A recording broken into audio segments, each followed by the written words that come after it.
નમસ્કાર દર્શક મિત્રો, સ્વયંપ્રભા ઇગ્નોની આ ઓનલાઈન લેક્ચર સિરીઝમાં હું ડોક્ટર વિનોદ મીના એકવાર ફરી આપ સૌનું હાર્દિક અભિવાદન કરું છું. આજના આ લેક્ચરમાં આપણે પુરવઠાના નિયમ વિશે ભણીશું અને ત્યારબાદ આપણે પુરવઠામાં ફેરફાર એટલે કે તેમાં વધારા ઘટાડાની ચર્ચા કરીશું. તો આજનો આપણો આ લેક્ચર છે તે છે પુરવઠાનો નિયમ, ધ લો ઓફ સપ્લાય. આપણે અગાઉના લેક્ચરમાં ઓલરેડી માંગનો નિયમ અને માંગમાં ફેરફાર ભણી ચૂક્યા છીએ. આજના લેક્ચરમાં આપણે પુરવઠાનો નિયમ અને પુરવઠામાં ફેરફાર ભણવાનું છે. તો પુરવઠાના નિયમને સમજતા પહેલા આ પ્રશ્નનું ફોર્મેટ આપણે સમજીએ.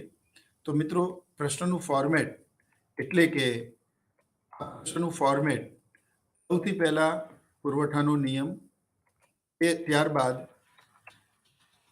પુરવઠાનો અર્થ આપ્યા પછી પુરવઠાનો નિયમ, ત્યારબાદ પુરવઠાના નિયમની ધારણાઓ, ત્યારબાદ અનુસૂચિ અને ત્યારબાદ આકૃતિ. તો આ પ્રશ્નનું ફોર્મેટ છે મિત્રો.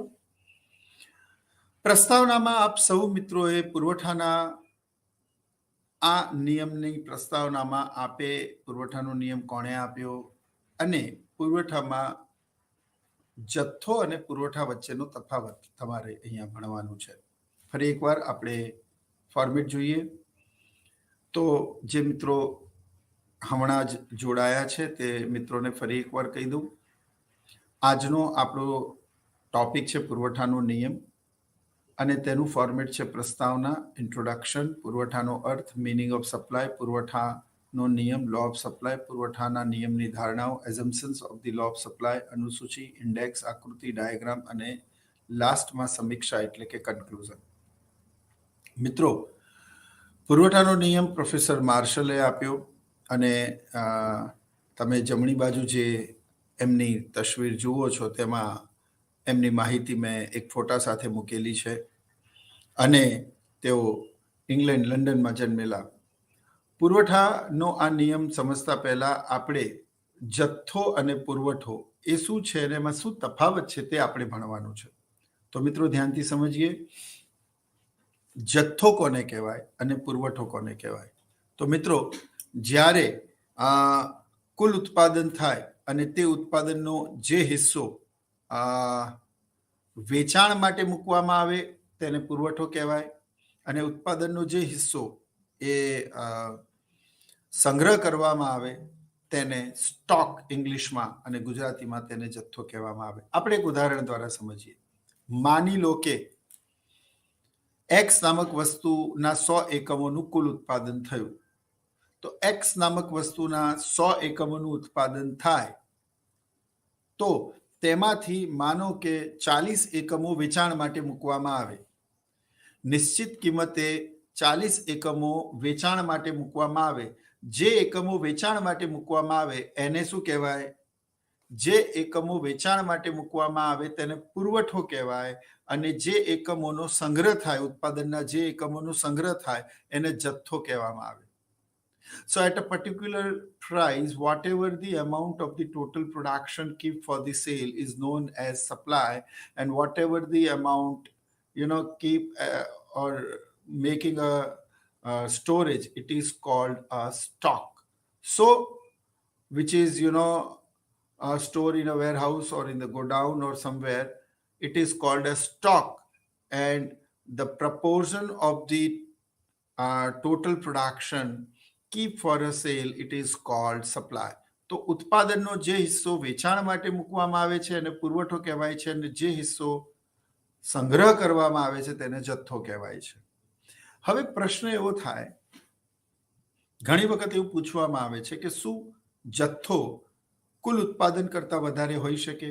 તો તમે સામાન્ય રીતે એવું કહો કે જથ્થાનો અને ઉત્પાદનનો સરવાળો કરવાથી, જથ્થાનો અને પુરવઠાનો સરવાળો કરવાથી કુલ ઉત્પાદન મળે. જેમ કે આ ઉદાહરણમાં કુલ ઉત્પાદન હતું 100 એકમોનું, જેમાંથી 40 વેચાણ માટે મૂકવામાં આવ્યા અને 60નો સંગ્રહ કરવામાં આવ્યો. હવે તમે 40 અને 60 તમે એવું કહો કે ના હોઈ શકે, પણ અર્થશાસ્ત્રમાં આવું શક્ય છે. જો ભૂતકાળના જથ્થાનો બી સંદર્ભ લેવામાં આવે, માનો કે ગયા વર્ષનો જથ્થો પણ 60 પડ્યો હોય અને અત્યારનો જથ્થો પણ 60 હોય, તો 60 ને 60 120 થાય, તો કુલ ઉત્પાદન 100 એકમોનું થયું, પરંતુ જથ્થો એટલે કે સ્ટોક એ 120 એકમોનો થયો. So when we are talking or when we are taking the reference of the past or the last year stock, then there might be a possibility of the stock will be more than the total supply.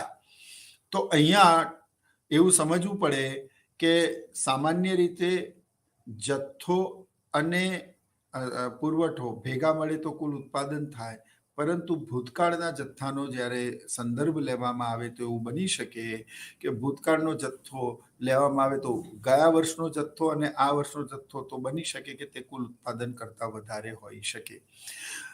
આ સમજ માટેની વાત છે, કદાચ એમસીક્યુમાં one લાઇનરમાં પૂછાય તો દર્શક મિત્રોને ખ્યાલ આવે એટલા માટે.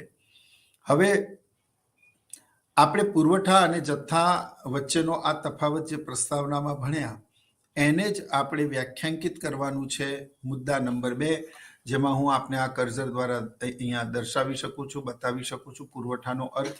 તો એ પુરવઠાના અર્થમાં આપણે લખવાનું છે, ચોક્કસ સમયે ચોક્કસ કિંમતે ઉત્પાદનના જે એકમો વેચાણ અર્થે મૂકવામાં આવે છે તેને પુરવઠો કહેવાય છે. હવે જો અહીંયા પહેલા આપણે પુરવઠાનો અર્થ સમજીએ ફરી એકવાર. ચોક્કસ સમયે ચોક્કસ કિંમતે ઉત્પાદનનો જે હિસ્સો વેચાણ માટે મૂકવામાં આવે છે તેને પુરવઠો કહે છે. મેં આપને કહ્યું તેમ, માનો કે 100x નું ઉત્પાદન થયું હોય, એમાંથી 40x વસ્તુના એકમો વેચાણ માટે મૂકવામાં આવે તો તેને પુરવઠો કહેવાય. 60 એકમોનો સંગ્રહ થયો તેને જથ્થો કહેવામાં આવે. 40 અને 60નો સરવાળો કરતા તમને કુલ ઉત્પાદન મળે.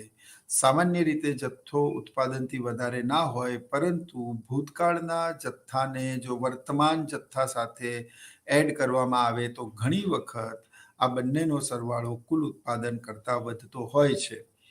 તો અહીંયા આપણે 2 અર્થ સમજવા રહ્યા, એક જથ્થો અને એક પુરવઠો. તો પુરવઠાનો અર્થ આપણે સમજીએ કે ચોક્કસ સમયે ચોક્કસ કિંમતે ઉત્પાદનનો જે હિસ્સો વેચાણ માટે મૂકવામાં આવે તેને પુરવઠો કહેવાય, અને ચોક્કસ સમયે ચોક્કસ કિંમતે ઉત્પાદનનો જે હિસ્સો સંગ્રહ કરવામાં આવે તેને જથ્થો કહેવામાં આવે.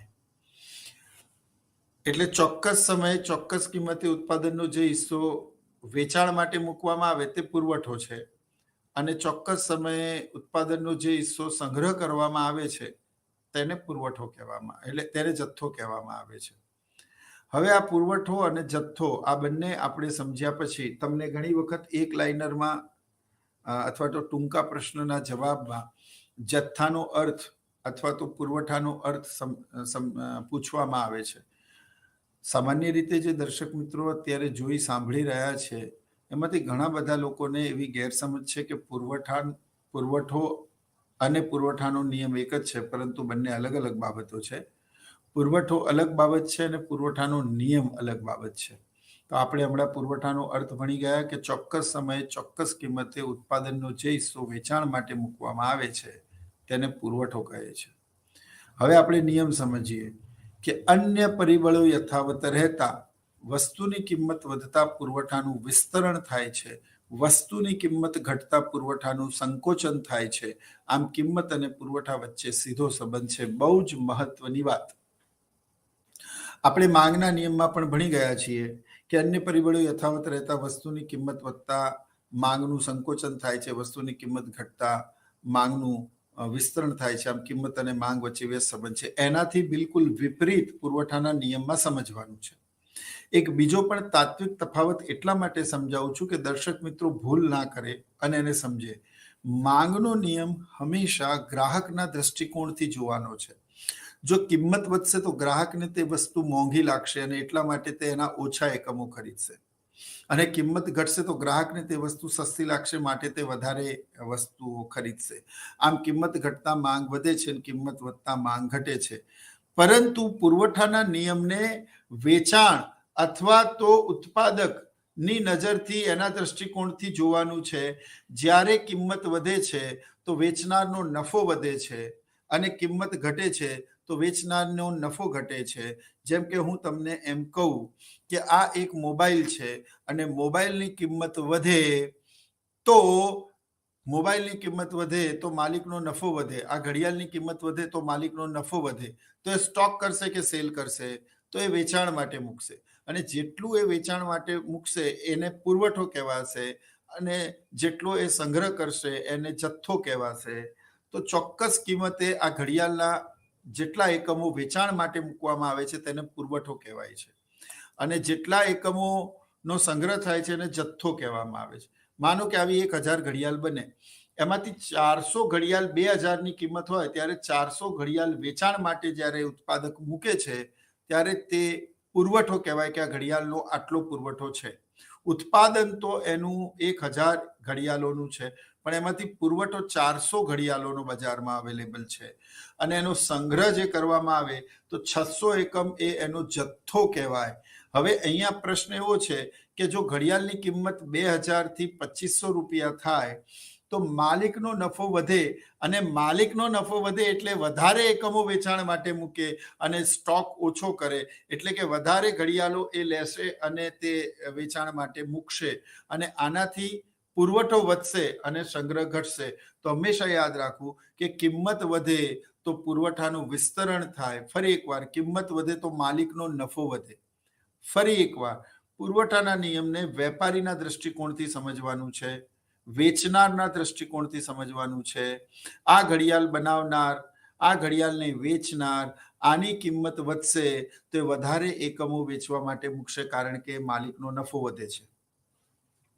કિંમત ઘટશે તો માલિકનો નફો પણ ઘટશે, માટે ઓછા એકમો વેચાણ માટે મૂકશે તો પુરવઠો ઘટશે.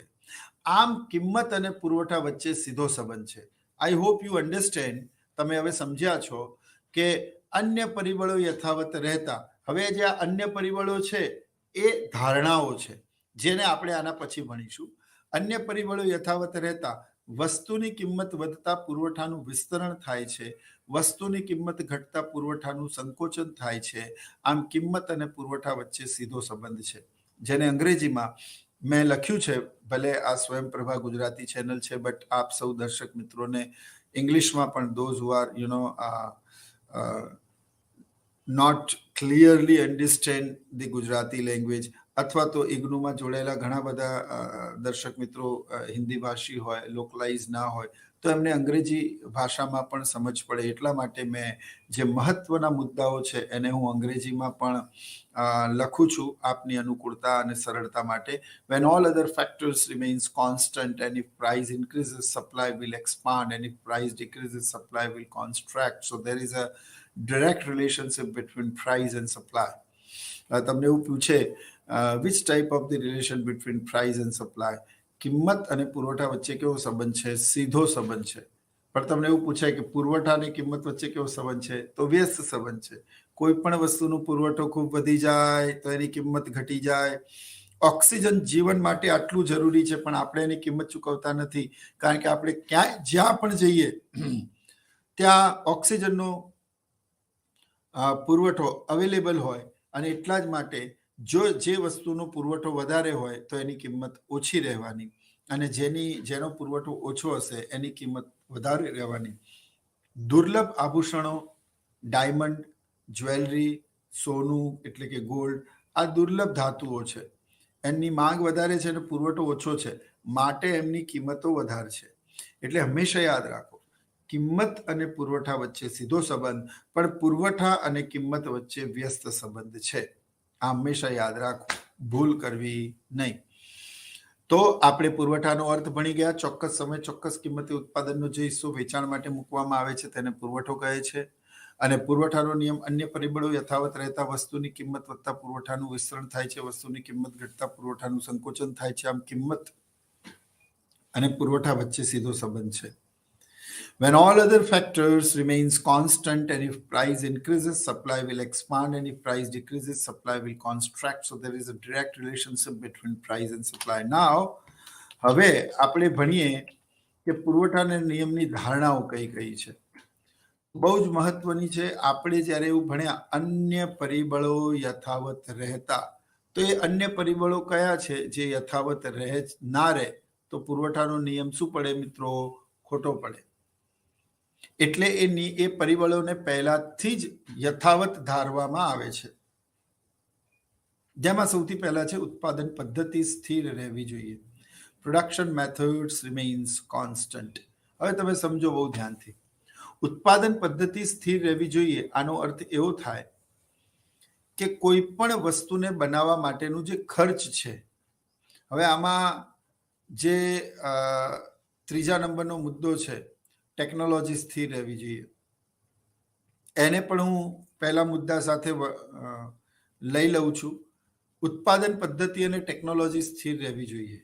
માનો કે આ ઘડિયાળને બનાવવાની જે ટેકનોલોજી છે, ધ્યાનથી સમજજો, એ ટેકનોલોજી અંતર્ગત આ ઘડિયાળને બનાવવાનું ખર્ચ એ 1500 રૂપિયા થાય છે.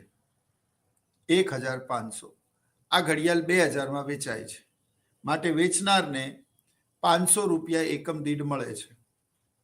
હવે અહીંયા એવું કહેવામાં આવ્યું છે કે ઘડિયાળની કિંમત વધે તો પુરવઠો વધવો જોઈએ, ઘડિયાળની કિંમત ઘટે તો પુરવઠો ઘટવો જોઈએ. પરંતુ આવું ત્યારે જ શક્ય છે જ્યારે ઉત્પાદન પદ્ધતિ કે ટેકનોલોજી સ્થિર રહે. માની લો કે ઘડિયાળની કિંમત 2000 થી ઘટીને 1800 રૂપિયા થઈ, તો પુરવઠાનો નિયમ એવું કહે છે કે કિંમત ઘટે તો પુરવઠો પણ ઘટવો જોઈએ. અન્ય પરિબળો યથાવત રહેતા વસ્તુની કિંમત ઘટે તો પુરવઠાનું સંકોચન થાય, કિંમત વધે તો પુરવઠાનું વિસ્તરણ થાય. પ્રશ્ન એવો છે કે અન્ય પરિબળો એટલે કે ઉત્પાદન પદ્ધતિ અને અન્ય પરિબળો જેની આપણે ચર્ચા કરીશું તે સ્થિર રહેવા જોઈએ. જો તે સ્થિર ના રહે તો પુરવઠાનો નિયમ ખોટો પડે. તેને આપણે એક ઉદાહરણ દ્વારા સમજીએ. માનો કે કિંમત 2000 થી 1800 રૂપિયા થાય. પુરવઠાનો નિયમ એવું કહે છે કે કિંમત ઘટે તો પુરવઠાનું સંકોચન થવું જોઈએ. પણ મિત્રો, સામે આ ઘડિયાળને બનાવવાની જે પદ્ધતિ છે, જે ટેકનોલોજી છે, એમાં કોઈ નવી ટેકનોલોજી આવી જાય, કોઈ નવી પદ્ધતિ આવી જાય અને એના કારણે ઉત્પાદન ખર્ચ જે 1500 રૂપિયા હતું ઘડિયાળ બનાવવાનું, એ સીધું 1000 રૂપિયા થઈ જાય, તો અહીંયા ઘડિયાળ બનાવવા માટેનું ખર્ચ 500 રૂપિયા ઘટી ગયું. આનો અર્થ એ થયો કે પહેલા ઉત્પાદન ખર્ચ 1500 રૂપિયા હતું, કિંમત 2000 હતી અને પ્રતિ ઘડિયાળના એક એકમ પર વેચાણ અર્થે મૂકવાથી માલિકને 500 રૂપિયા મળતા હતા. હવે કિંમત ઘટી 2000 ની 1800 થઈ, પરંતુ ઉત્પાદન ખર્ચ જે 1500 રૂપિયા આવતું હતું તે નવી ઉત્પાદન પદ્ધતિથી માનો કે 1000 રૂપિયા થઈ જાય, તો હવે એને પ્રતિ એકમ વેચવાથી કિંમત ઘટવા છતાં પણ પ્રતિ એકમે 800 રૂપિયાનો નફો થાય. તો અહીંયા શું થાય? અહીંયા કિંમત ઘટવા છતાં પણ માલિક તો એનું વેચાણ વધારશે, કારણ કે માલિકનો નફો વધી રહ્યો છે. એટલા માટે અહીંયા કિંમત અને પુરવઠા વચ્ચે તો વ્યસ્ત સંબંધ થઈ ગયો. હકીકતમાં કિંમત અને પુરવઠા વચ્ચે તો સીધો સંબંધ છે. માટે આપણે એવું ધારવું પડે છે કે ઉત્પાદન પદ્ધતિ ટેકનોલોજી સ્થિર રહેવી જોઈએ. હવે તમને ખબર પડી ધારણાઓ એટલે શું. જો આને સ્થિર ન ધારવામાં આવે તો પુરવઠાનો નિયમ સત્ય સાબિત કરી શકાય નહીં. એટલે પ્રોફેસર માર્શલે પણ પુરવઠાનો નિયમ આપતા પહેલા અમુક પરિબળોને સ્થિર ધાર્યા છે. એ પરિબળો સ્થિર રહે અને જો વસ્તુની કિંમત વધે તો પુરવઠામાં વિસ્તરણ થશે અને કિંમત ઘટે તો પુરવઠામાં સંકોચન થશે. આમ કિંમત અને પુરવઠા વચ્ચે સીધો સંબંધ છે. માટે એવું કહેવામાં આવે છે કે અન્ય પરિબળો સ્થિર રહેશે, અને જે પરિબળો માટે એવું કહેવામાં આવે છે કે આ પરિબળો સ્થિર રહેશે તેને જ પુરવઠાના નિયમની ધારણાઓ કહેવામાં આવે છે.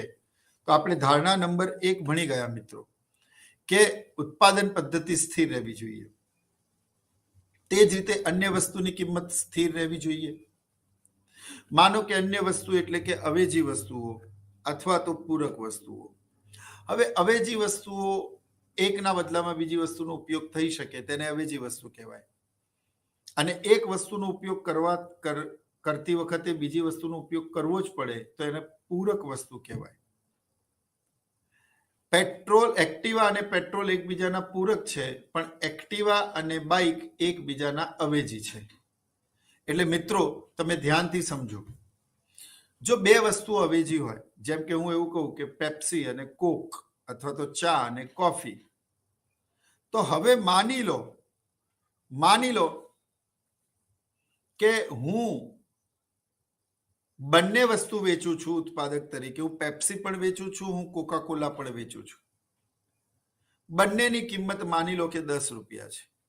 બંનેનું ખર્ચ માની લો કે 5 રૂપિયા છે.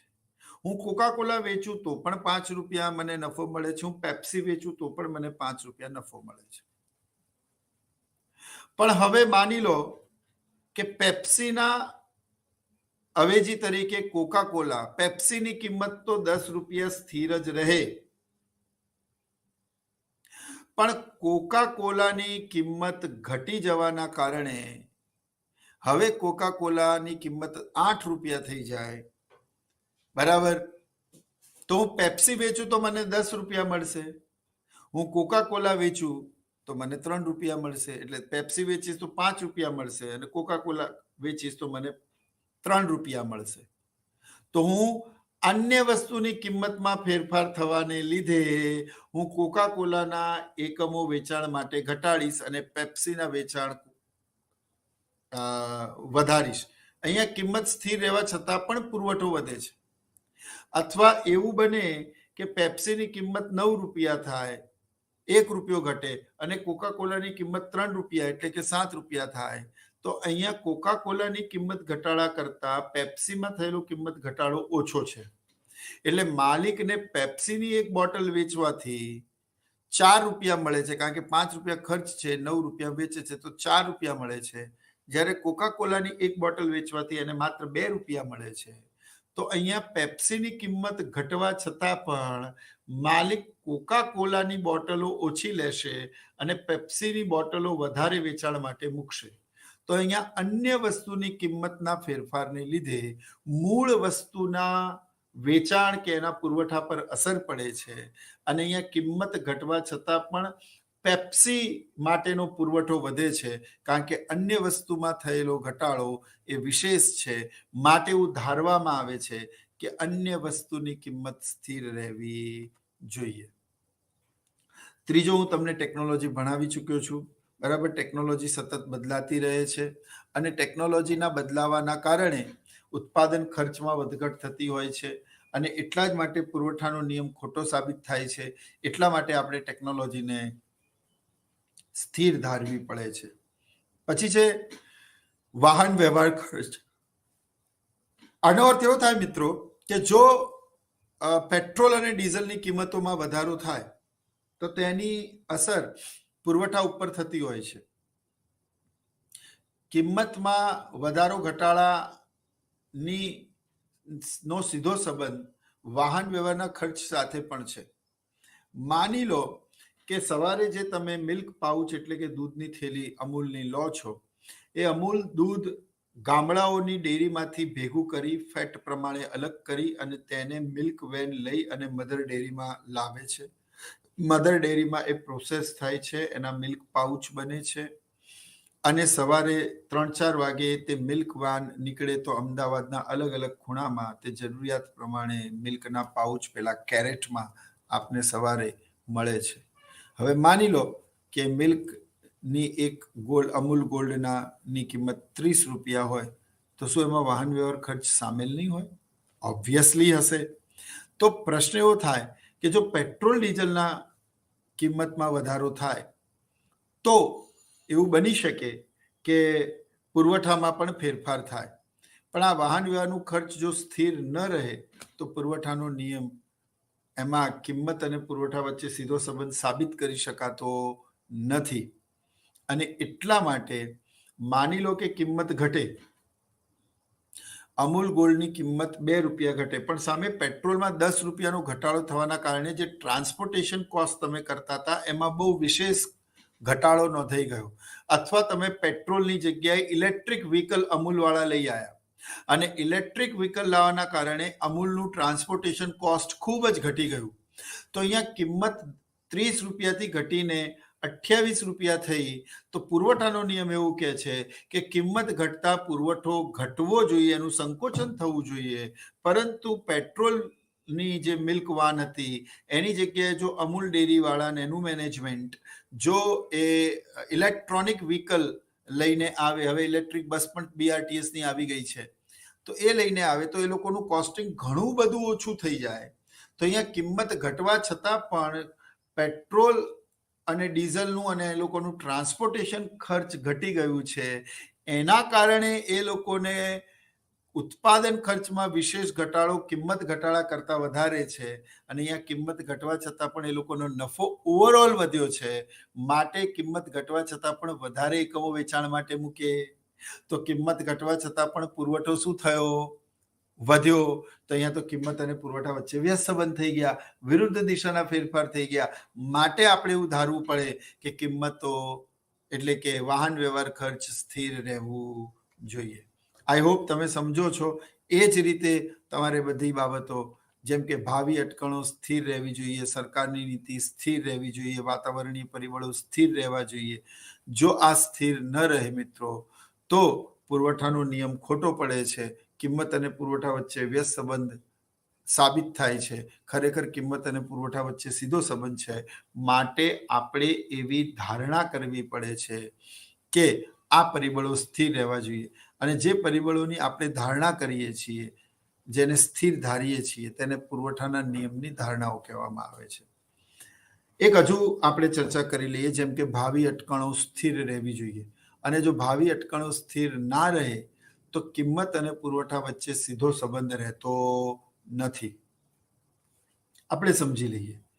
માની લો કે કોરોનાના આ કાળમાં, આ પેન્ડેમિકમાં ભાવિ અનિશ્ચિત છે. ભવિષ્યમાં એક નવો વેરિયન્ટ આવી રહ્યો છે અને એના કારણે બહુ જ મોટા પ્રમાણમાં ખુવારી થશે અને બહુ જ મોટા પ્રતિબંધો લાદવામાં આવશે. એવી અફવા, એવી જો અટકળો બજારમાં સ્ટ્રોંગ બને, મીડિયા પણ તેને વેગ આપે, સોશિયલ મીડિયામાં પણ તે રૂમર્સ ફેલાય, તો લોકો એકાએક શું કરવા લાગે? સ્ટોક કરવા લાગે. હવે ધ્યાનથી સમજજો. સ્ટોક કરવા લાગશે એટલે જે ઉત્પાદકો છે, જેમ કે ગ્રોસરીના માલિકો જે છે, એ લોકો કિંમત વધારશે. તો હકીકતમાં કિંમત વધી તો પુરવઠો વધવો જોઈએ, એવું પુરવઠાનો નિયમ કહે છે કે કિંમત વધી તો પુરવઠો વધવો જોઈએ. પણ માલિકને ખબર છે કે અત્યારે વેચીશું તો આ 10 ના 20 મળશે, પણ જો થોડા સમય પછી ઓર જ્યારે સખ્ત થશે, ધારા 144 લાગુ થશે, વસ્તુઓ નહીં મળે ત્યારે હું વેચીશ, તો આ વસ્તુ 10 રૂપિયાની 20માં નહીં, 10 રૂપિયાની વસ્તુ 40માં પણ વેચાશે. માટે મારે ઉતાવળ કરવી જોઈએ નહીં.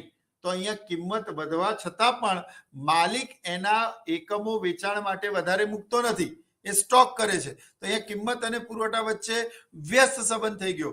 કિંમત વધી પણ પુરવઠો ઘટ્યો, એને વેચાણ કરવાના બદલે સ્ટોક કર્યો. એ એવું માને છે કે આપણે જ્યારે વધારે ઓર કિંમત વધશે, ઓર અછત સર્જાશે, ઓર વધારે અનિશ્ચિતતા પેદા થશે, ત્યારે વેચાણ કરીશું તો આપણને વધારે નફો મળશે. C, economics is a pure professional subject and everybody worrying about their profit. So producer always trying to maximize his profit, and for that એ શું થશે કે કિંમત વધે પણ ભવિષ્યમાં આની શોર્ટેજ ઓર વર્તાવાની છે, ત્યારે હું વેચીશ તો મને ઓર નફો મળશે. તો એ કિંમત વધવા છતાં પણ એ શું કરે છે? એ વસ્તુને નો સંગ્રહ કરે છે. એટલે જથ્થો વધે છે. કિંમત વધવાથી જથ્થો ઘટવો જોઈએ પણ જથ્થો વધે છે, અને કિંમત વધવાથી પુરવઠો વધવો જોઈએ પણ પુરવઠો ઘટે છે. માટે એ કિંમત અને પુરવઠા વચ્ચે વ્યસ્ત સંબંધ સાબિત થાય છે. હકીકતમાં કિંમત અને પુરવઠા વચ્ચે તો સીધો સંબંધ છે, અને એટલા જ માટે પુરવઠાના રેખાનો ઢાળ ધન ઢાળ છે. તો અહીંયા કિંમત અને પુરવઠા વચ્ચે સીધો સંબંધ એ સ્થાપિત થઈ શકતો નથી. માટે જ એવી ધારણા કરવામાં આવે છે કે કિંમત ના પુરવઠાના આ નિયમમાં અન્ય વસ્તુઓની કિંમત, ઉત્પાદન ખર્ચ, ભાવિ અટકણો, સરકારની નીતિ, વાહન વ્યવહાર ખર્ચ, આ બધું સ્થિર રહેવું જોઈએ. તો આ બધા આ બધી બાબતો છે જેને પુરવઠાના નિયમની આપણે ધારણાઓ કહીએ છીએ. મિત્રો, હવે આપણે પુરવઠાના આ નિયમને એક અનુસૂચિ અને એક આકૃતિ દ્વારા સમજીશું. મિત્રો, તમે જોઈ શકો છો કે ડાબી બાજુ એક અનુસૂચિ આપેલી છે જેમાં કિંમત 1 2 3 4 5 સમજાવેલી છે. હવે પુરવઠાનો નિયમ શું કહે છે? તો એકવાર ફરી આપણે પુરવઠાનો નિયમ જોઈએ. જો પુરવઠાનો નિયમ એવું કહે છે કે અન્ય પરિબળો યથાવત રહેતા વસ્તુની કિંમત વધતા પુરવઠાનું વિસ્તરણ થાય છે, કિંમત ઘટતા પુરવઠાનું સંકોચન થાય છે. આમ કિંમત અને પુરવઠા વચ્ચે સીધો સંબંધ છે. When all other factors remains constant and if price increases, supply will expand, and if price decreases, supply will constrict. So there is a direct relationship between price and supply. આ બાબત અનુસૂચિમાં ક્યાં છે એ આપણે સમજવાની છે. તો આપણે આ જોઈએ કે અહીંયા તમે જોઈ શકો છો કે કિંમત ઓછી ત્યારે પુરવઠો ઓછો, અને આ તમે જો 5, કિંમત વધારે તો જો પુરવઠો 50. તો કિંમત વધે તો પુરવઠાનું વિસ્તરણ થાય, કિંમત ઘટે તો પુરવઠાનું સંકોચન થાય. ઉપરથી નીચે તરફ આવતા તમે જોઈ શકો છો કે કિંમત વધે છે 1 2 3 4 5. કિંમત વધે તો માલિકનો નફો વધે, અને નફો વધે તો તે પહેલા કરતા વધારે એકમો વેચાણ માટે મૂકે. મેં આપને પહેલા પણ સમજાયું, હું આપને અત્યારે ફરી સમજાવું છું કે માંગના નિયમને હંમેશા ગ્રાહકના દ્રષ્ટિકોણથી જોવાનું અને પુરવઠા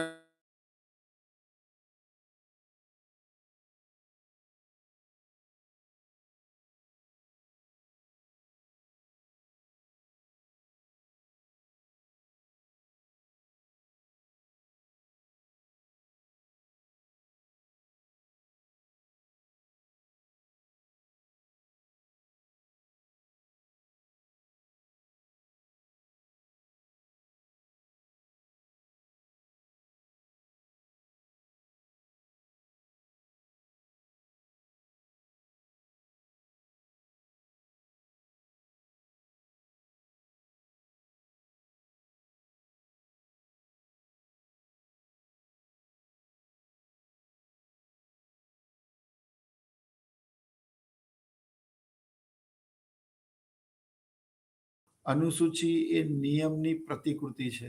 તમને આ અનુસૂચિ જોતાની સાથે જ આમાં પુરવઠાનો નિયમ સમજાઈ જવો જોઈએ કે કિંમત વધે તો માલિકનો નફો વધે છે અને વધારે એકમ વેચાણ માટે મૂકે છે.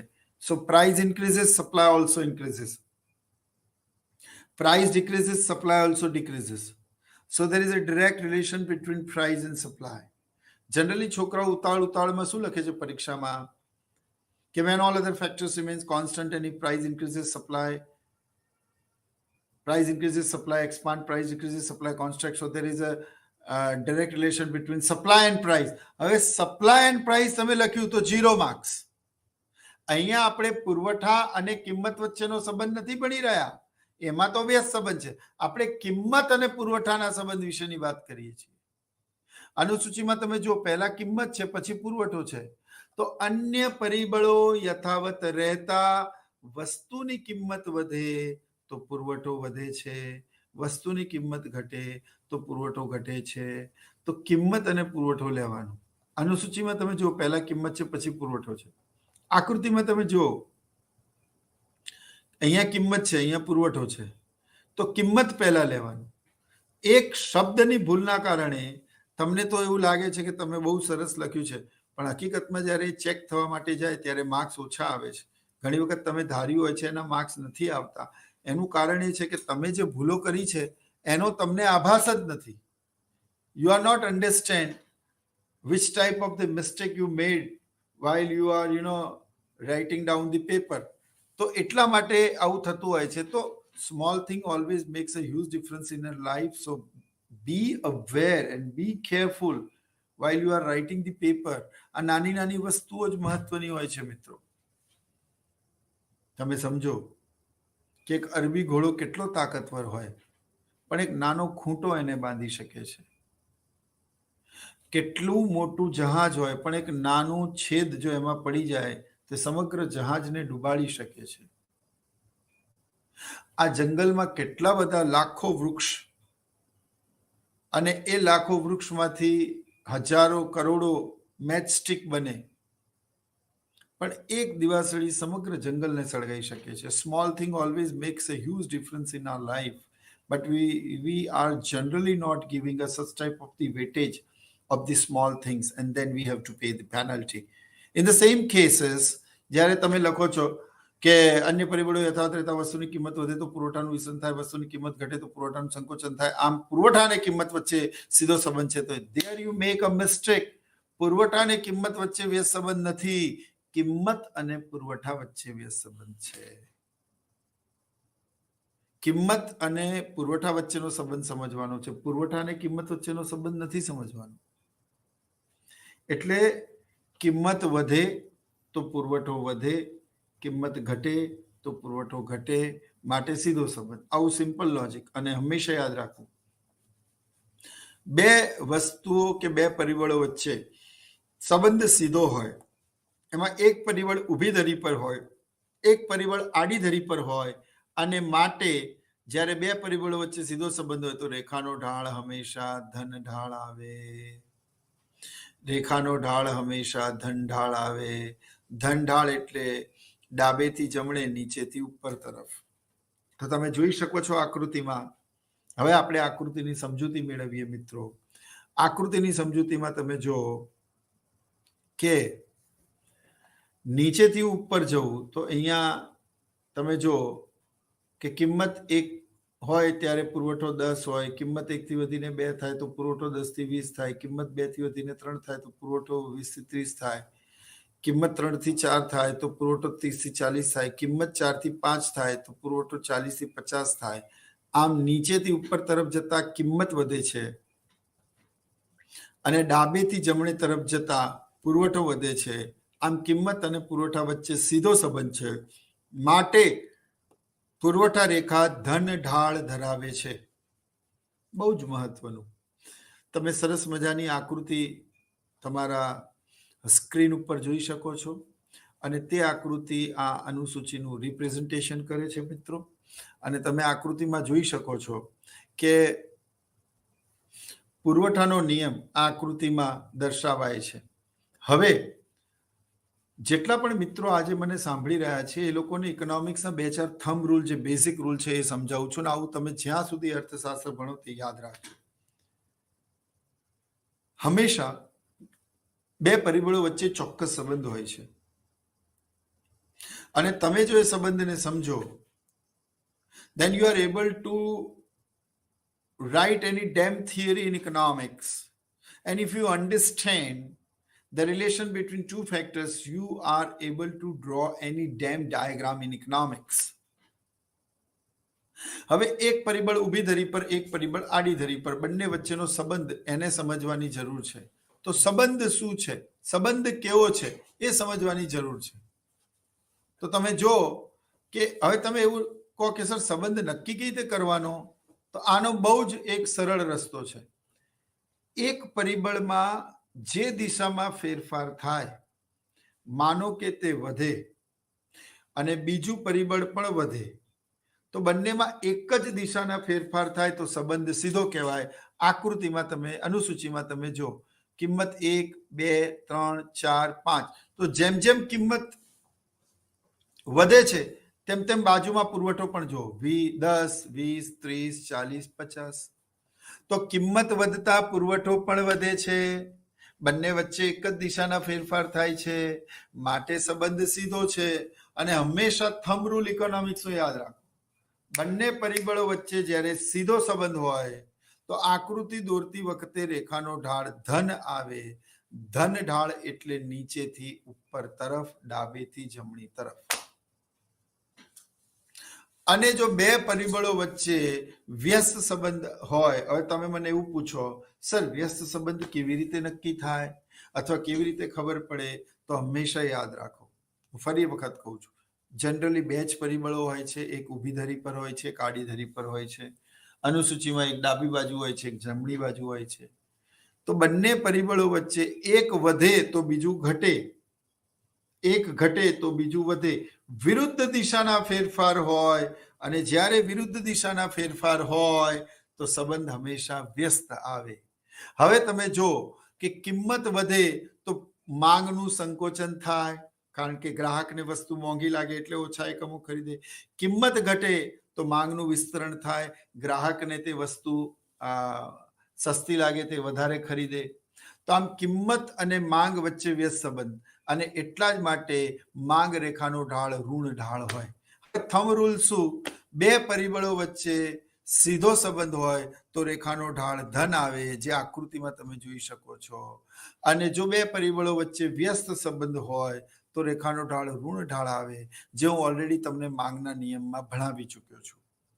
તો અહીંયા બે પરિબળો વચ્ચેનો સંબંધ સમજવાની જરૂર છે. અને જો તમે બે પરિબળો વચ્ચેનો સંબંધ સમજો ને મિત્રો, તો તમે આ દુનિયાની કોઈ પણ સમજૂતી લખી શકો. તમને એવું પૂછવામાં આવે કે બચત અને મૂડીરોકાણ વચ્ચેનો સંબંધ શું, તો તમે એવું સમજો કે બચત વધે છે તો એ બચતો લોકો બેંકમાં મૂકે છે, તો બચતો વધે તો બેંકની થાપણો વધે, બેંકની થાપણો વધે તો એ વધારે ધિરાણ આપે, એ વધારે ધિરાણ આપે તો મૂડીરોકાણ વધે. હવે તમે તો એનાથી પણ આગળ જઈ શકો કે જો લોકોની બચત વધે છે તો બેંકમાં થાપણો વધે છે, બેંક પાસે રોકડ પુરાંત વધે છે, માટે તે નીચા વ્યાજે લોકોને ધિરાણ કરે છે. નીચા વ્યાજે ધિરાણ કરતા લોકો વધારે પ્રમાણમાં બેંક પાસેથી લોન મેળવે છે, એનું એ મૂડીરોકાણ કરે છે. તો બચત વધતા મૂડીરોકાણ વધે છે, એ તો સાબિત તમે કરી દીધું. અને તમને જો એની આકૃતિ દોરવાની કે તો ઊભી ધરી પર બચત લેવાનું, આડી ધરી પર મૂડીરોકાણ લેવાનું, અને ધન ઢાળ દોરવાનું કે પહેલા બચતો આટલી હતી ત્યારે મૂડીરોકાણ આટલું થયું, હવે જેમ જેમ બચતો વધતી ગઈ તેમ તેમ મૂડીરોકાણ પણ વધતું જાય છે. બરાબર? તો પ્રશ્ન એવો છે કે કિંમત અને પુરવઠા વચ્ચેના સીધા સંબંધને સમજતા પહેલા આકૃતિમાં ઊભી ધરી પર શું આવે ને આડી ધરી પર શું આવે એ પણ તમે સમજો. તો જે કારણ હોય એ ઊભી ધરી પર આવે અને જે એનું પરિણામ હોય એ આડી ધરી પર આવે. જેમ કે કારણમાં કિંમત, તો કિંમત વધવાને કારણે પુરવઠો વધે છે, કિંમત ઘટવાને કારણે પુરવઠો ઘટે છે. તો કિંમત એ કારણ છે અને પુરવઠામાં થતો ફેરફાર એનું પરિણામ છે. જેમ કે માની લો Rohit Sharma hit the century and Indian cricket team won the final ODI. તો આનો મતલબ શું કે ભારત કેમ જીત્યું? કારણ કે રોહિત શર્માએ સેન્ચુરી મારી. તો રોહિત શર્માની સેન્ચુરી મારવું તે કારણ છે અને ભારતનું જીતવું તે તેનું પરિણામ છે. કારણ હંમેશા ઊભી ધરી પર આવે અને પરિણામ હંમેશા આડી ધરી પર આવે. એટલે કિંમત વધે છે, પરિણામે માંગ કે પુરવઠામાં ફેરફાર થાય છે. કિંમત વધે છે તો માંગ ઘટે છે અને પુરવઠો વધે છે. તો price is cause and change in supply is the result. તો જ્યાં કાર્યકારણનો સંબંધ હોય છે એમાં હંમેશા કારણ તે ઊભી ધરી પર આવે છે અને તેનું પરિણામ તે આડી ધરી પર આવે છે. હવે આકૃતિમાં તમે જોઈ લો કે કિંમત વધે છે તો પુરવઠો પણ વધે છે. કેમ વધે છે એ પણ તમને સમજાવી દીધું કે કિંમત વધવાના કારણે માલિકનો નફો વધે એટલે વધારે એકમો વેચાણ માટે મૂકે, કિંમત ઘટે તો તે ઓછા એકમો વેચાણ માટે મૂકે, કારણ કે એનો નફો ઘટી ગયો, હવે એને વેચાણમાં બહુ રસ છે નહીં. તો આમ કિંમત અને પુરવઠા વચ્ચે કેવો સંબંધ છે? સીધો. અને સીધો સંબંધ હોય તો રેખાનો ઢાળ હંમેશા ધન આવે. ધન ઢાળ એટલે નીચેથી ઉપર તરફ અને ડાબેથી જમણી તરફ. માંગનો નિયમ પણ ડાબેથી જમણી તરફ છે, પણ અહીંયા નીચેથી ઉપર છે અને માંગનો નિયમ ઉપરથી નીચેની તરફ આવે છે. એટલે આકૃતિ દોરતી વખતે ભૂલ નહીં કરવાની. કિંમત અને માંગ વચ્ચે વ્યસ્ત સંબંધ, કિંમત અને પુરવઠા વચ્ચે સીધો સંબંધ. માંગના નિયમને ગ્રાહકના દ્રષ્ટિકોણથી જોવાનું, પુરવઠાના નિયમને વેચનારના દ્રષ્ટિકોણથી જોવાનું, એટલે તમારી ભૂલ થશે નહીં. અને બે પરિબળો વચ્ચેનો સંબંધ જો તમને ખબર હશે તો તમારે આકૃતિ દોરતી વખતે ઋણ ઢાળ દોરવાનું કે ધન ઢાળ દોરવાનું એ તમને ખ્યાલ આવશે તો તમારી ભૂલ થશે નહીં. તો આ થંબ રૂલ છે ઇકોનોમિક્સનો, that you have to understand the basic relation between the two factors, and if you understand the basic relation between two factors, you are able to write any theory in economics, or you are able to successfully draw any diagram in economics. પણ તમને એનું fundamental basic clear હોવું જોઈએ. આકૃતિમાં આડી ધરી પર પુરવઠાના એકમો અને ઊભી ધરી પર વસ્તુની કિંમત દર્શાવેલ છે. એસએસ નીચેથી ઉપર તરફ જતી તે સપ્લાય કર્વ એટલે કે પુરવઠા રેખા છે. વસ્તુની કિંમત જ્યારે ₹1 હોય ત્યારે માલિક એના 10 એકમો વેચાણ માટે મૂકે છે. હવે માની લો કે કિંમત 1 થી વધીને 2 થાય તો કિંમત વધે તો પુરવઠો પણ વધે છે. અને પુરવઠો તમે જોઈ શકો છો, આકૃતિમાં મારું કર્સર છે, એ 10 થી વધીને 20 થાય છે. તો મિત્રો, જો પુરવઠો પણ 10 થી 20 થાય, કિંમત 1 થી 2 થાય તો પુરવઠો પણ 10 થી 20 થાય. દર્શાવતું બિંદુ કયું છે? એ. હવે ફરી આપણે જોઈએ કે કિંમત વધીને 2 થી 3 થાય. કિંમત જ્યારે 2 થી 3 થાય તો પુરવઠો પણ 20 થી 30 થાય. તો જેમ કિંમતો તમે જો નીચેથી ઉપર તરફ જતા કિંમતો વધી રહી છે, 1 થી 2, 2 થી 3, 3 થી 4, 4 થી 5. સામે તમે પુરવઠો જો 10 થી 20, 20 થી 30, 30 થી 40, 40 થી 50. તો જેમ જેમ કિંમત વધે છે તેમ તેમ પુરવઠો પણ વધે છે. તો આમ કિંમત અને પુરવઠા વચ્ચે સીધો સંબંધ છે. માટે પુરવઠા રેખાનો ઢાળ તે ધન ઢાળ હોય છે. અને ધન ઢાળ એટલે શું? તો કે ધન ઢાળ એટલે નીચેથી ઉપર તરફ. બરાબર? તો મિત્રો, આ તમારો પુરવઠાનો નિયમ થયો. કોઈ પણ આકૃતિની સમજૂતી જ્યારે આપણે લખીએ ત્યારે હંમેશા આડી ધરીથી શરૂઆત કરવાની. આકૃતિમાં આડી ધરી પર વસ્તુનો પુરવઠો એકમોમાં અને ઊભી ધરી પર કિંમત રૂપિયામાં દર્શાવેલ છે. વસ્તુની કિંમત ₹1 હોય ત્યારે પુરવઠો 10 એકમનો હોય. દર્શાવતું બિંદુ એ છે. કિંમત 1 થી 2 થાય તો પુરવઠો 10 થી 20 થાય છે, કારણ કે કિંમત અને પુરવઠા વચ્ચે સીધો સંબંધ છે. કે એને દર્શાવતું બિંદુ બી છે. વસ્તુની કિંમત 2 થી 3 થાય તો પુરવઠો 20 થી 30 થાય છે, તેને દર્શાવતું બિંદુ સી છે. ફરી કિંમત 3 થી 4 થાય તો પુરવઠો 30 થી 40 થાય છે, તેને દર્શાવતું બિંદુ ડી છે. અને જ્યારે કિંમત સૌથી વધારે ₹5 ત્યારે માલિકનો નફો પણ સૌથી વધારે, માટે તે સૌથી વધારે એકમો વેચાણ માટે મૂકે છે અને તે એકમોનું વેચાણ 40 થી 50 થાય છે. અહીંયા નીચેથી ઉપર તરફ જતા કિંમત વધે છે અને ડાબેથી જમણી તરફ જતા પુરવઠો વધે છે, માટે કિંમત અને પુરવઠા વચ્ચે સીધો સંબંધ છે. હવે તમે પરીક્ષામાં લખો કે અન્ય પરિબળો યથાવત રહેતા વસ્તુની કિંમત વધે તો પુરવઠાનું વિસ્તરણ થાય, કિંમત ઘટે તો પુરવઠાનું સંકોચન થાય. અહીંયા સુધી સાચું. અને આમ કિંમત અને પુરવઠા વચ્ચે સીધો સંબંધની જગ્યાએ તમે એવું લખો કે પુરવઠા અને કિંમત વચ્ચે સીધો સંબંધ છે, તો આ ખોટું છે. સંબંધ કિંમત અને પુરવઠા વચ્ચે સમજવાનો છે. સંબંધ પુરવઠા અને કિંમત વચ્ચેનો અત્યારે નથી સમજવાનો. એટલે don't make such type of this silly mistakes that whenever the price increases, supply also increases, price decreases, supply also decreases. So there is a direct relation between price and supply, and so that the supply curve always having a positive slope from downward to upward. Here the SS curve, the 45-degree curve, shows the extension in the supply due to increasing in the price. બરાબર મિત્રો? તો આ તમે સમજી ગયા. હવે આપણે દર વખતે જે રીતે સમગ્ર ટોપિકનું રિવિઝન કરીએ છીએ એ રીતે ફરી આ છેલ્લી 5-7 મિનિટમાં આપણે સમજી લઈએ.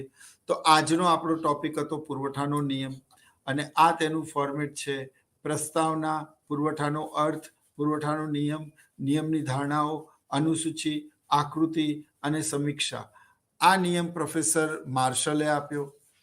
માર્શલનો જન્મ ઇંગ્લેન્ડના લંડનમાં 26 જુલાઈ 1842માં થયો અને તેઓ 13 જુલાઈ 1924ની 81 વર્ષની ઉંમરમાં કેમ્બ્રિજ કરીને એક જગ્યા છે ઇંગ્લેન્ડમાં અને કેમ્બ્રિજ યુનિવર્સિટી પણ છે, ત્યાં તેમનું નિધન થયું. તેમની નાગરિકતા બ્રિટનની હતી અને તે પ્રોફેસર માર્શલે માંગનો અને પુરવઠાનો આ નિયમ આપેલો અને તેમણે એવું કહેલું કે માંગ અને પુરવઠાના પરિબળ દ્વારા એકબીજાને છેદે ત્યાં સંયુક્ત રીતે વસ્તુની કિંમતનું નિર્ધારણ થતું હોય છે. તે પણ આપણે આવનારા લેક્ચર્સમાં ભણીશું. જે રીતે આપણે પહેલા માંગનો નિયમ ભણ્યા અને પછી માંગમાં ફેરફાર એટલે કે એમાં વધારો ઘટાડો વિસ્તરણ સંકોચન વધ્યા, એ રીતે હવે આપણે પુરવઠાનો નિયમ ભણ્યા. પુરવઠામાં વિસ્તરણ સંકોચન અને વધારો ઘટાડો આપણે ભણીશું અને પછી કિંમત અને પુરવઠાના પરિબળ દ્વારા કઈ રીતે કિંમત માંગ અને પુરવઠાના પરિબળ દ્વારા કઈ રીતે બજારમાં વસ્તુની કિંમત નક્કી થાય છે, એટલે કે કિંમત નિર્ધારણની પ્રક્રિયા માંગ અને પુરવઠાના પરિબળ દ્વારા, એ પણ આપણે સમજીશું. પણ એ ત્યારે સમજમાં આવશે જ્યારે તમને આ સમગ્ર માંગ અને પુરવઠાના નિયમમાં નાની નાની વાતો અને પરિબળો વચ્ચેનો સંબંધ ખબર છે. તો આ એનું ફોર્મેટ છે. હવે પુરવઠાનો નિયમ તો ચોક્કસ સમય ચોક્કસ કિંમતે ઉત્પાદનનો જે હિસ્સો વેચાણ માટે મૂકવામાં આવે છે તેને પુરવઠો કહેવાય છે. અને પુરવઠાનો નિયમ અન્ય પરિબળો યથાવત રહેતા વસ્તુની કિંમત વધતા પુરવઠાનું વિસ્તરણ થાય છે. વસ્તુની કિંમત ઘટતા પુરવઠાનું સંકોચન થાય છે. આમ કિંમત અને પુરવઠા વચ્ચે સીધો સંબંધ છે. ભૂલ થાય નહીં. પ્રસ્તાવનામાં આપણે જથ્થા અને કિંમત વચ્ચેનો તફાવત, જથ્થા અને પુરવઠા વચ્ચેનો તફાવત લખવાનો છે. ઉત્પાદનનો એ હિસ્સો જે વેચાણ માટે મૂકવામાં આવે છે તેને પુરવઠો કહે છે અને ઉત્પાદનનો જે હિસ્સો જેનો સંગ્રહ થાય છે તેને જથ્થો કહેવાય છે. આ બેઝિક વસ્તુ ભૂલવાની નહીં. When all other factors remains constant and if price increases, supply expand and if price decreases, supply contracts. So there is a direct relationship between price and supply. હવે પુરવઠાના નિયમની ધારણાઓ એમાં 1, 2, 3, 4, 5 સુધી મેં સમજાવેલું. 6 સરકારની નીતિ. વાતાવરણીય પરિબળો, still the atmospheric and climate and the weather forecasting also affects the supply of any commodity. આનો અર્થ એવો થયો કે વાતાવરણીય પરિબળો કેવી રીતે પુરવઠા પર અસર કરે છે, તો અથવા તો સરકારની નીતિ કઈ રીતે અસર કરે છે. તો હમણાં તાજેતરમાં બજેટ રિલીઝ થયું અને સરકારે બજેટમાં અમુક વસ્તુઓ પરના કરવેરા ઘટાડી દીધા. તો તેની કિંમત સ્થિર હોવા છતાં પણ બરાબર, અથવા તો તેની કિંમતમાં થયેલા ઘટાડા કરતા કરવેરામાં થયેલો ઘટાડો વિશેષ હોય તો અહીંયા કિંમત ઘટવા છતાં પણ માલિક એના ઓછા એકમો નહીં વેચે, કારણ કે સરકારના અમુક ડિસિઝનના કારણે બની શકે કે ઉત્પાદન ખર્ચ બહુ ઘટી જાય અને એ વસ્તુ અડધી કિંમતમાં મળે. તો એ વસ્તુ પર 25% કિંમત ઘટશે ને તો પણ એનો પુરવઠો વધશે, કારણ કે અહીંયા વસ્તુની કિંમતના ઘટાડા કરતા સરકારની નીતિમાં જે જાહેરાત કરી છે એનો ઘટાડો વિશેષ છે. માટે અહીંયા કિંમત ઘટવાથી પુરવઠો ઘટશે નહીં પણ પુરવઠો વધશે, કારણ કે માલિકનો નફો વધી રહ્યો છે. માટે એવું ધારવામાં આવે છે કે સરકારની નીતિ સ્થિર રહેવી જોઈએ. બરાબર. અને તે જ રીતે વેધર, ક્લાઇમેટિક સિચ્યુએશન એ પણ સ્થિર રહેવી જોઈએ, એમાં પણ કોઈ ફેરફાર થવા જોઈએ નહીં. પછી પુરવઠાનો નિયમ, એની અનુસૂચિ. કિંમત અને પુરવઠા વચ્ચે સીધો સંબંધ. નીચેથી ઉપર તરફ જતા પુરવઠો વધે છે અને ડાબેથી જમણી તરફ જતા એ શું વધે છે? તમે આકૃતિમાં જો આ રેખા કે નીચેથી ઉપર તરફ જતા કિંમત વધે છે અને ડાબેથી જમણા તરફ જતા પુરવઠો વધે છે. આમ કિંમત અને પુરવઠા વચ્ચે સીધો સંબંધ છે. માટે પુરવઠા રેખાનો ઢાળ ધન ઢાળ છે. એટલે કે આડી ધરી પર વસ્તુની નો પુરવઠો એકમોમાં અને ઊભી ધરી પર વસ્તુની કિંમત રૂપિયામાં દર્શાવેલી છે. વસ્તુની કિંમત 1 ત્યારે પુરવઠો 10 એકમનો દર્શાવતું બિંદુ એ છે. વસ્તુની કિંમત 1 થી વધીને 2 થાય તો પુરવઠો 10 થી વધીને 20 થાય, દર્શાવતું બિંદુ બી છે. વસ્તુની કિંમત 3 થી વધીને 4 થાય તો પુરવઠો 30 થી વધીને 40 એકમોનો થાય છે, દર્શાવતું બિંદુ ડી છે. અને વસ્તુની કિંમત સૌથી વધારે મહત્તમ 5 રૂપિયાની થાય ત્યારે માલિકનો નફો સૌથી વધારે હોય, માટે તે 50 એકમોનું વેચાણ કરે. આમ નીચેથી ઉપર તરફ જતા કિંમત વધે છે અને નીચેથી ઉપર તરફ જતા કિંમત વધે છે અને ડાબેથી જમણે તરફ જતા પુરવઠો વધે છે. આમ કિંમત અને પુરવઠા વચ્ચે સીધો સંબંધ હોય તો રેખાનું ઢાળ ધન આવે. આવું બહુ જ સિમ્પલ લોજિક બી જો તમે જગતમાં યાદ રાખો ને મિત્રો, તો તમને કોઈ તકલીફ ક્યારે પણ પડે નહીં. તો આ તમારો પુરવઠાનો નિયમ હતો. I hope you all are enjoying the lecture. સ્વયંપ્રભાની આ ઓનલાઈન લેક્ચર સિરીઝમાં અમે આમ જ આપ લોકોને મળતા રહીશું. અંતમાં બે ત્રણ વાતો જે મારે કરવાની છે. હજી સુધી આપણે શું ભણ્યા એની આપણે એક માહિતી મેળવી લઈએ. સ્વયંપ્રભા ચેનલમાં આ મારો 7મો લેક્ચર છે. આ પહેલા સૌથી પ્રથમ લેક્ચરમાં મેં અર્થશાસ્ત્રનો પરિચય આપેલો. 1776 થી લઈને 1947માં, એટલે કે એડમ સ્મિથથી લઈને પ્રોફેસર સેમ્યુઅલ સુધી એમના વિચારોમાં અર્થશાસ્ત્ર શું હતું, એની તાત્વિક ભેદરેખા શું છે, અર્થશાસ્ત્રની વિભાવના શું છે, અર્થશાસ્ત્રનું કાર્યક્ષેત્ર શું છે, અર્થશાસ્ત્રની ભૂમિકા અને તેનું મહત્વ શું છે, અર્થશાસ્ત્ર is all about what do you mean by economics, એ બધું આપણે સમજાવ્યું. અર્થશાસ્ત્રના પ્રારંભિક ખ્યાલોમાં અર્થશાસ્ત્રની વ્યાખ્યાઓ સમજાવી. એમાં Adam Smith, professor Marshall, Adam સ્મિથની સંપત્તિની વ્યાખ્યા, પ્રોફેસર માર્શલની કલ્યાણલક્ષી વ્યાખ્યા અને રોબિન્સની અછતલક્ષી વ્યાખ્યા, આ બધી જ વ્યાખ્યાઓ આપણે ભણ્યા. તે પછી આપણે એના પછીના મુદ્દામાં આર્થિક સમસ્યાઓ ભણ્યા. આર્થિક સમસ્યાઓ એટલે શું? what to produce, where to produce, how to produce, whom to produce, how to increase the productivity and how to distribute the resources amongst the people. આપણે એ ભણ્યા. ઉત્પાદનના સાધનો ભણ્યા, બરાબર. અને ત્યાર પછી આપણે વિધિવત અર્થશાસ્ત્રના પ્રારંભિક ખ્યાલોમાં સૌથી પહેલા માંગ, તો માંગનો નિયમ આપણે ભણ્યા. પછી આપણે એના પછીની પીપીટીમાં માંગમાં થતા ફેરફારો, એટલે કે માંગમાં વધારો અને ઘટાડો અને માંગમાં વિસ્તરણ અને સંકોચન, એ આકૃતિની મદદથી ભણ્યા. આજે આપણે પુરવઠાનો નિયમ ભણ્યા. આવતા લેક્ચરમાં પુરવઠામાં થતા ફેરફારો ભણીશું અને એના પછીના લેક્ચરમાં માંગ અને પુરવઠાના પરિબળ દ્વારા કઈ રીતે વસ્તુઓની કિંમતનું બજારમાં નિર્ધારણ થાય છે તે સમજીશું. તો આ એક પ્રોપર ચેનલ થઈ, આ પ્રોપર એક વાત થઈ. અને આ રીતે આગળ હું અહીંયા પ્રારંભિક જે અર્થશાસ્ત્ર છે, જેમાં અર્થશાસ્ત્ર, એની વ્યાખ્યા, એના પ્રારંભિક શબ્દો, તે પછી વિવિધ અર્થશાસ્ત્રીઓ આપેલી વ્યાખ્યા, પછી માંગનો નિયમ, માંગમાં ફેરફાર, પુરવઠાનો નિયમ, પુરવઠામાં ફેરફાર, તે પછી માંગ અને પુરવઠાના પરિબળ દ્વારા વસ્તુનું કિંમત નિર્ધારણ, એ આપણે ભણીશું. અને ત્યાર પછી આપણે અર્થશાસ્ત્રના બીજા વિષય કોડ તરીકે અન્ય પેપરની શરૂઆત કરીશું, જેમાં અર્થશાસ્ત્રની ઘણી બધી આર્થિક સમસ્યાઓની વાત છે. Micro economics, macro economics, there are lots to come. You just stay on tune on the સ્વયંપ્રભા channel, on the IGNOU online lecture series. આ જ રીતે અમારી સાથે બન્યા રહો અને ઘર બેઠા જ્ઞાન ગંગાનો લાભ મેળવતા રહો. તે સાથે જ અભ્યર્થના, હું પ્રોફેસર ડોક્ટર વિનોદ મીના આપ સૌથી હવે વિદા લઉં છું.